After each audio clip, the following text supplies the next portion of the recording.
Bookcase and Coffee presents Buzzing About Romance, a quick shot of romance. Hey everyone, welcome back to a quick shot of romance. It is I, Becky, and with me for this quick shot is my number one co-player, Leah. Hi, Leah. Hi, Becky. How's it going? It's going.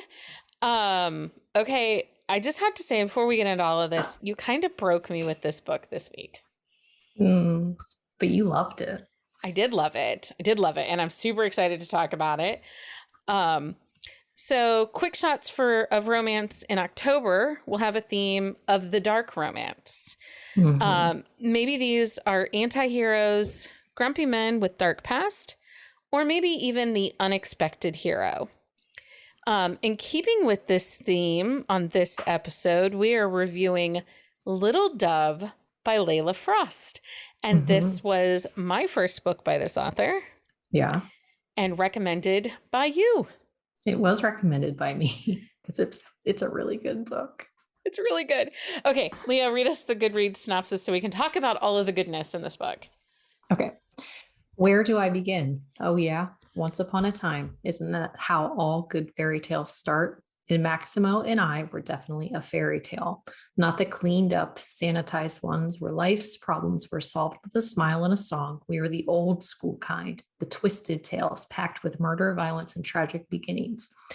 Okay, so maybe we weren't a traditional fairy tale. After all, Maximo was more villain than prince. He was scarily sexy, devilishly charming, controlling, possessive, and dangerous, especially when it came to me, his little dove. And heaven help anyone who tried to free me from my gilded cage.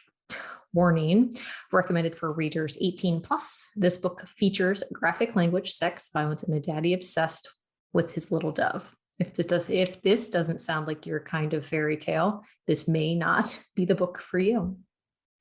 Yeah. Thank you to this author, though, for putting these content and trigger warnings. That is exactly what she has on Goodreads, because there is violence. There is a little bit of Stockholm Syndrome feel to it. It's definitely kidnapping as a love language. So kudos to this author for putting in these content trigger warnings. I like that when they do that. I do too. Release date is August 25th of 2020. It is in Kindle Unlimited. So just so we all know, Tropes, antihero, billionaire. I have Underground Vegas, but he's not really in the mob. No, not really. He's like mob adjacent. I like to use that term. It's old school Vegas. He has old school Vegas to him. That is true. Old school Vegas vibes. Totally. Yeah. So daddy kink, erotica, BDSM, taboo, kidnapping as a love language, possessive hero. Oh, yeah. Virgin heroine, and it's an age gap. Yes. Put out percentage. Now, obviously, this is a fairly sexy book because we're talking a daddy kink and erotica and BDSM. So you would expect to put out percentage that is actually kind of a low put out percentage. Right. But there's a reason why. Considering the reasoning, the put out percentage is still very early. It is. So put out percentage is 30%. As we said, the author did content trigger warning on page violence, drug use, not by main characters, and kidnapping. So let's get into this sexy little dark read. Yes. Holy goodness.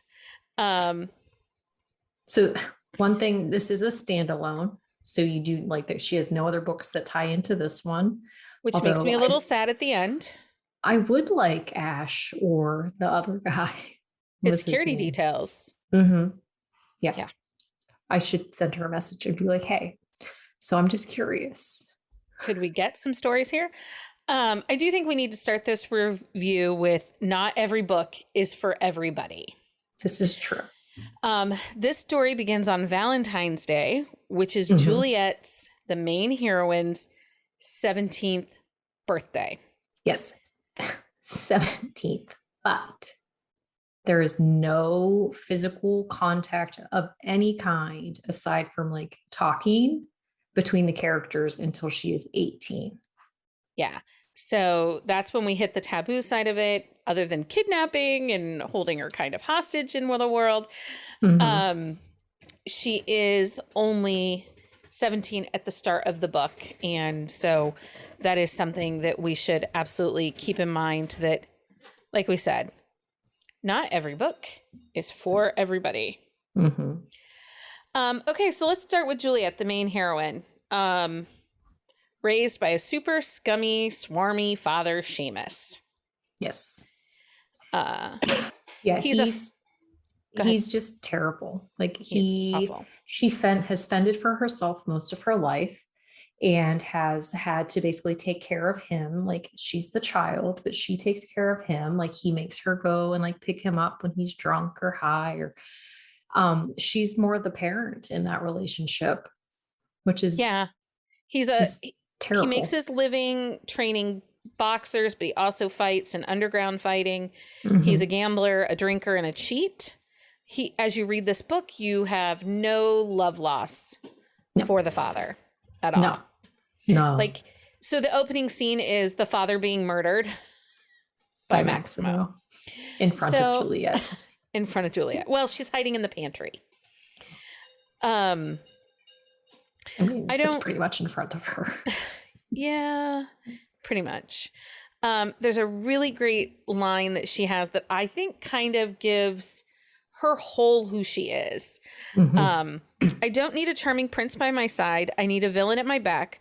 I need someone who would love me with obsessive reassurance, someone who wasn't afraid to get his hands dirty, because I knew firsthand that the world was far from a fairy tale. She's not in school. She's 17. Her father made her drop out when she was 14. She is pretty much just surviving. Dad makes a mistake, and in comes Maximo because Seamus owes him a debt and through a fight. And that has now put him on Maximo's radar.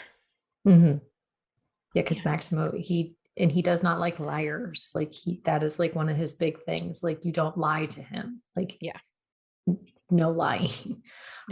So Seamus is in debt up to his eyeballs, and Maximo with his security detail shows up to have a little chat.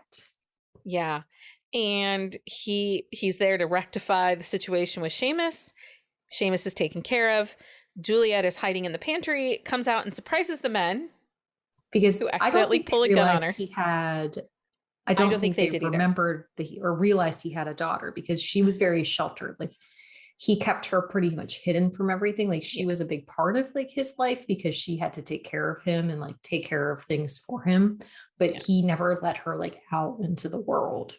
Yeah. And in that moment of now they've shot her father, Maximo sees her basically as like a wounded bird. She's teeny tiny, underfed, undernourished.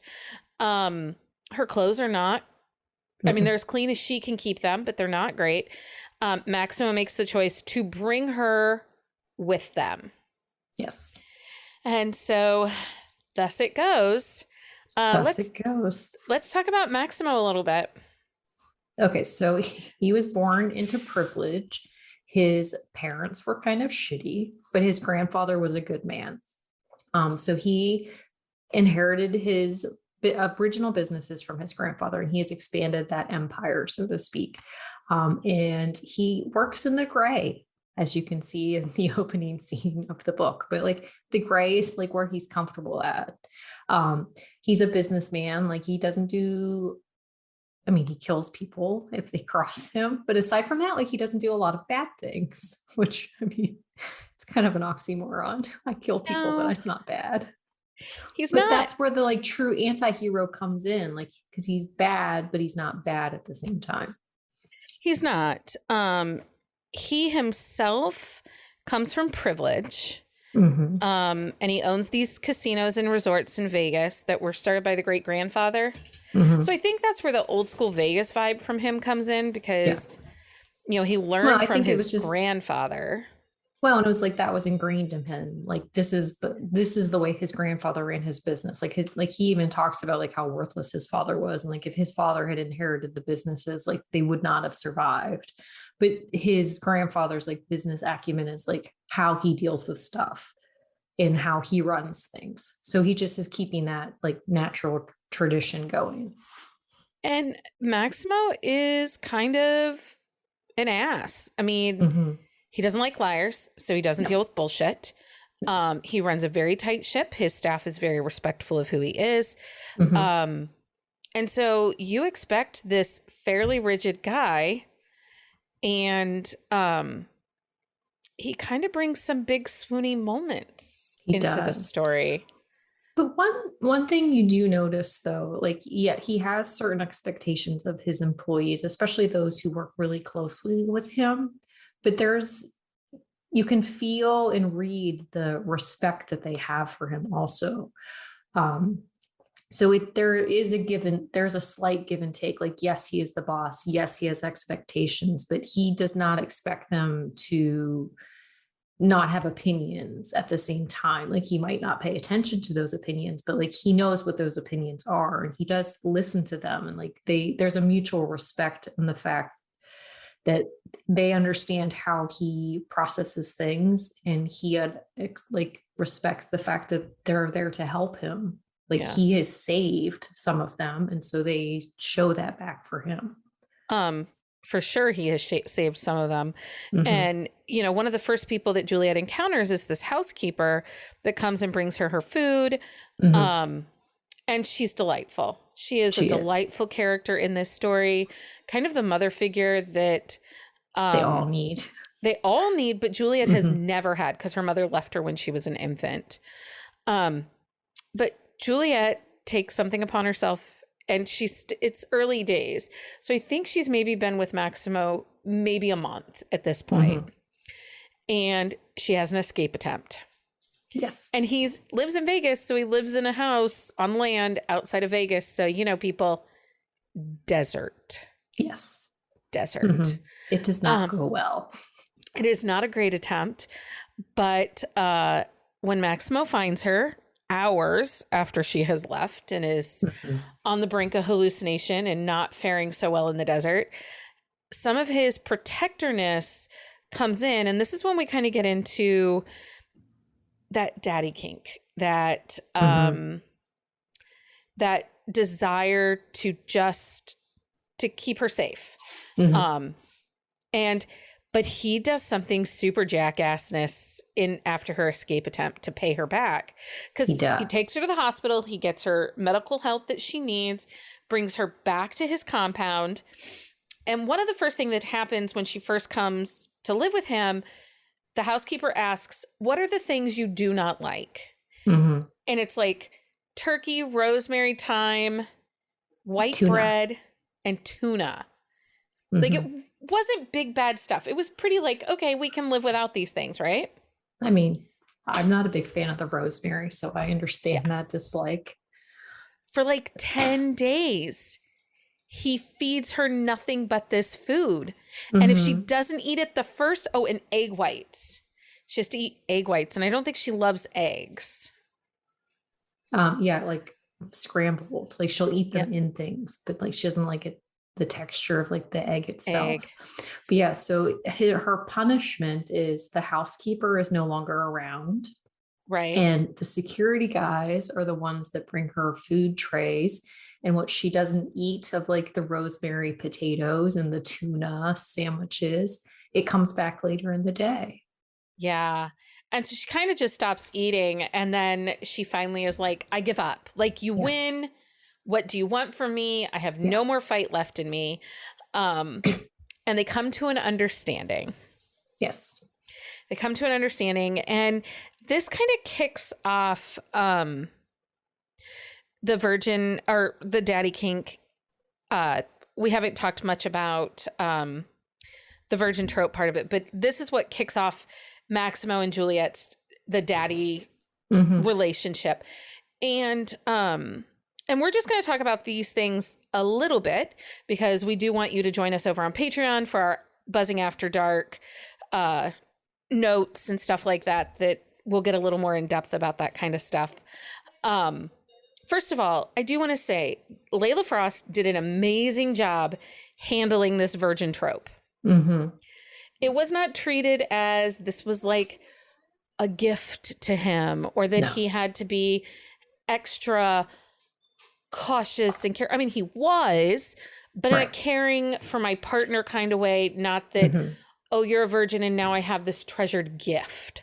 Yeah. It didn't make it like weird. Because I feel like there's sometimes an author like makes a big deal about how like they save themselves for a specific person. It's like, thank you so much for saving this for me. And it's just, it makes it. Or I'm taking this from you. Right. Or it's a gift and I'm gifting it to you. It gets wonky sometimes. This was done very well and handled really well. I recently read another book that was a daddy kink virgin heroine, and it was bad. It was so bad. It was that he was so overwhelmed with the trust that she was taking by giving him this piece of her. What? And for like someone like Juliet, she wasn't socially exposed to anybody. Yeah, she to give up her virginity never too. had the opportunity to do it unless she wanted to sleep with one of her dad's like smarmy like boxers. Yeah. Also, the daddy kink I think was handled really well. Again, same book that I read that was the virgin trope was also supposed to be a daddy kink. Like daddy was in the title, people. Well, and there were 2 throwaway lines, and it was like one thing with this one is. Like there are books where like the daddy kink it's like the over the top little daddy like whole in the age play which like, is bleh. There was none of that in this. Like it was, I'm not saying it was daddy like because it wasn't, but it was like there was like this line where he didn't like the age play and he talked about like how he didn't want to do that, like that was not part of what he enjoyed about it. But Juliet was really funny and like after they talked about it, because she starts to Google stuff. Yeah, she grabs her MacBook and starts by Googling the most important thing.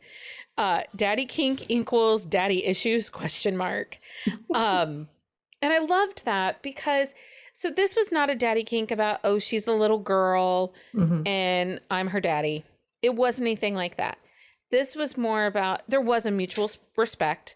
Obviously, there's a power dynamic between them. He holds the power. But at the end of the day, he just wants to care for her. So his love isn't so much like he needed to control her. He just wanted to care for her and provide for her. And I think that's the difference too. One thing I like too, though, is he did not dissuade her from being like strong and independent. Like, yes, he wanted to take care of her and be the person to provide for her, but he also wanted her to have a voice. Like he wanted her to be vocal about what she wanted, whether or not like it was okay with him, that was different. But like he wanted her at least have the opportunity like to talk to him about those things. And I thought that was really well done too, because there are some books like where the kidnapping is a love language, like they don't get that. Like it's all about like what the kidnapper wants. And I mean, he's like kidnapping light because like he took her out of a bad situation. So like, right. But she was, it was okay that she like had this independent streak as long as she kept herself safe. Well, and he also provided opportunities she would not have had had she continued to stay in the life that was the vein of the road that she was on with her father. She had dropped out of school. She had no plans to get a GED or graduate high school. Like she didn't ever see it happen. She's simply surviving. Well, and part of being there, like he made her get her GED. Like she didn't have an option. He was like, you want to be here, you have to do this. Like you have to have a tutor. Well, and then as she wanted to explore what she was going to do, she did have opportunity to explore her artistic side, to to socialize and to be out there. And these were things that were not always opportunities that would have happened in her current existence. Well, and it's funny too, because there was one moment in the book where, because anytime she would mention wanting something to anybody that talked to him, like it would show up the next day. So there was one moment where she really wants to start sewing, but she doesn't want to tell him because she doesn't want to feel indebted to him more. Like she has a lot of self-confidence issues in the fact that she's indebted to him, and they talk it out and they work it out. And I like the way that Layla Frost did that, but there were moments where she refused to tell him what she wanted because she knew it would just show up. Right. Okay. So if you would like to hear more of our discussion about age gap, daddy kink, the virgin heroine, and this book, so we have many more thoughts on this. You are going to want to join us over on patreon.com/bookcaseandcoffee for Buzzing After Dark. Note, Buzzing After Dark will contain spoilers. Yes. So if you don't care if a book is spoiled for you, then come join us over there, or it'll be there and you can listen to it after you read this book. So let's get to our 3 questions. Did you like this book? I did like this book because I really enjoy Layla Frost. She writes a good anti-hero. She really does. I loved this book. It broke me. It totally friggin' broke me. You're welcome. So stupid sexy. Okay. Who would typically like this book? People that like a little bit of taboo and age gap, mafia-esque books, but without the actual mafia. Yeah. I mean, the violence wasn't over the top on this, and you didn't have the whole like underground swarmy mafia feel to it. No, and it wasn't like his business is out in the light. I do think that you're going to have to be a lover of the dark romance and not afraid of a daddy kink in order to enjoy this book. Would you recommend this book, Leah? Why, yes, I would. And I recommended it to you. So. You did. And I would recommend it. But again, this is a know your audience. So if I know it's somebody that isn't a fan of virgin tropes, I am not recommending this. Or if I know someone who has a whole ton of triggers, not recommending this. But overall, if you are a dark romance reader, you don't mind a virgin trope, and a daddy kink is okay for you, this is a book for you. Yes. And again, if you would like to hear the rest of our thoughts on this book, you can join us over on patreon.com/bookcaseandcoffee for Buzzing After Dark. Until next time, everyone. Happy reading, everybody. Find us on Instagram at Buzzing About Romance or on Twitter at Buzzing Romance. If you like the podcast, please leave a review. If you'd like to support us directly, join the Bookcase and Coffee Patreon and receive exclusive content only available to Patreon members. Check out bookcaseandcoffee.com for our on-the-shelf show notes.